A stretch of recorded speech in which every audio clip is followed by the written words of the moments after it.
l'Algérie organise bientôt des élections législatives. On table déjà sur donc, une victoire des islamistes.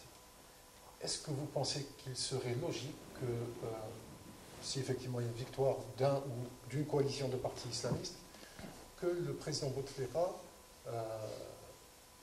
désigne un Premier ministre issu de cette coalition, ou alors de ce parti islamiste? Puisque si l'on lit la lecture de la Constitution, on constate que seul le président est habilité à désigner un Premier ministre. Et selon vous, est-ce que déjà il serait logique qu'il désigne ce Premier ministre issu donc, du parti qui aura remporté ces élections, qui sera majoritaire à l'Assemblée? Et est-ce qu'il serait logique aussi qu'il lui donne toute la liberté de former un gouvernement? One thing that I'm absolutely certain that the Algerians, people and government agree upon is their lack of desire to have foreigners describe the outcome of their elections for them. So I will not do that. But we think it's very important that Algerians participate fully in their elections, that the elections be free and fair according to international standards. Very happy to see a strong international observation mission being invited to come here by the Algerians. All these are important things. So the most important outcome from our perspective of these elections is that they reflect fully the will of the Algerian people as expressed by their votes. And that would be true as well, we would guess, of the formation of the government. I can tell you that whatever the composition of the new government is, we're prepared to work with anybody in the Algerian government, and we will support the efforts of the Algerian people to have the sort of government that they want and that they express through their votes.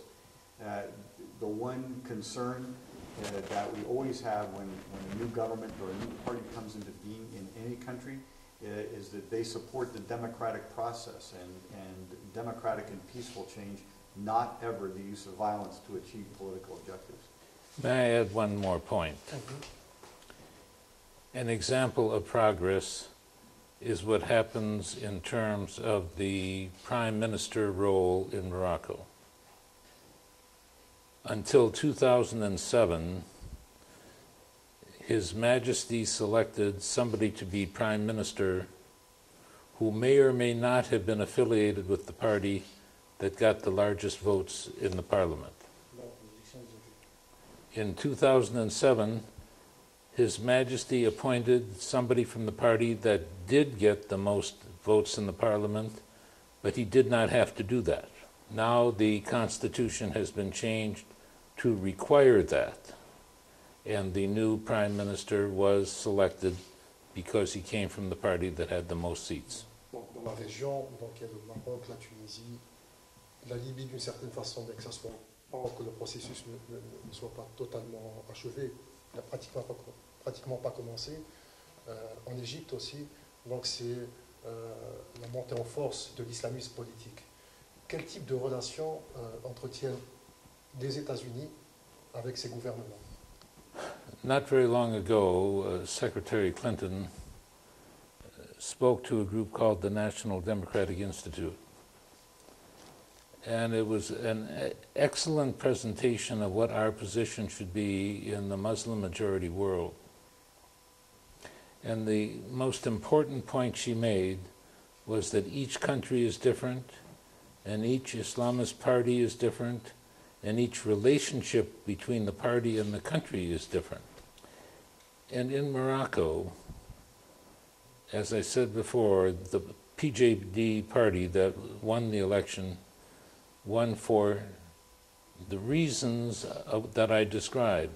They talked about corruption, they talked about expanding the middle class, and they talked about the education society. And many people who were not committed to their religious point of view voted for them nonetheless.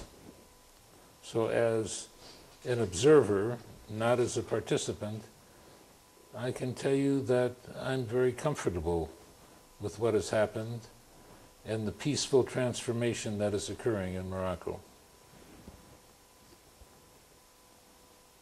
seems to us that whatever party that comes into power, or whatever group or party that comes into power that reflects the will of the Algerian people will have to address the concerns of the Algerian people first and foremost.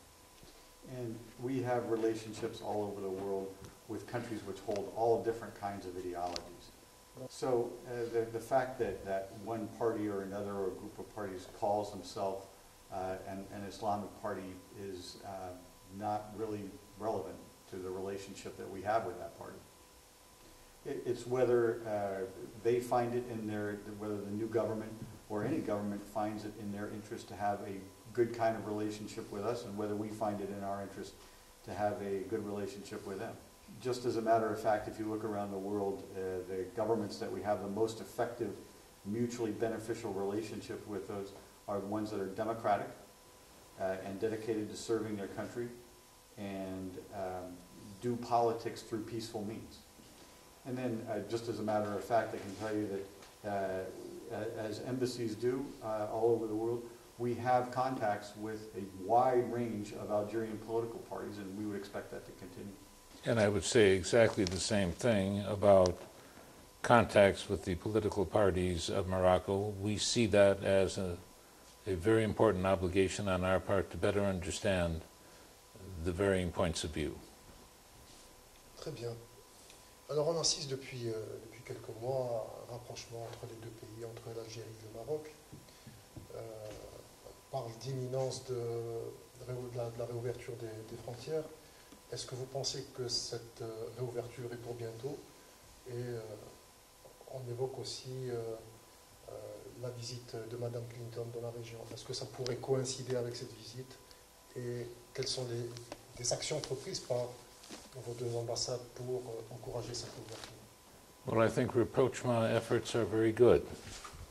Nous pensons que les efforts de rapprochement sont bons. I believe the relationship between the two countries is diplomatically correct.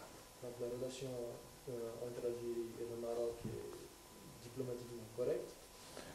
But it would be good if there would be a deepening of the friendship between the leaderships of the two countries. We very much hope that the borders will be open because we think that will deepen regional trade, which will be good for all in the Maghreb. But we have no information that would lead us to believe that Secretary Clinton's visit will be timely and will relate to the opening of the borders. I would only add that we support the most recent efforts of the two countries to strengthen the work of the Arab Maghreb Union, and that it's our view that a stronger, more economically unified Maghreb that cooperates, that has strong cooperation, particularly in the security field, that this would be a phenomenon that would be absolutely in the interest of the United States, and so we absolutely support the efforts that the two countries are making.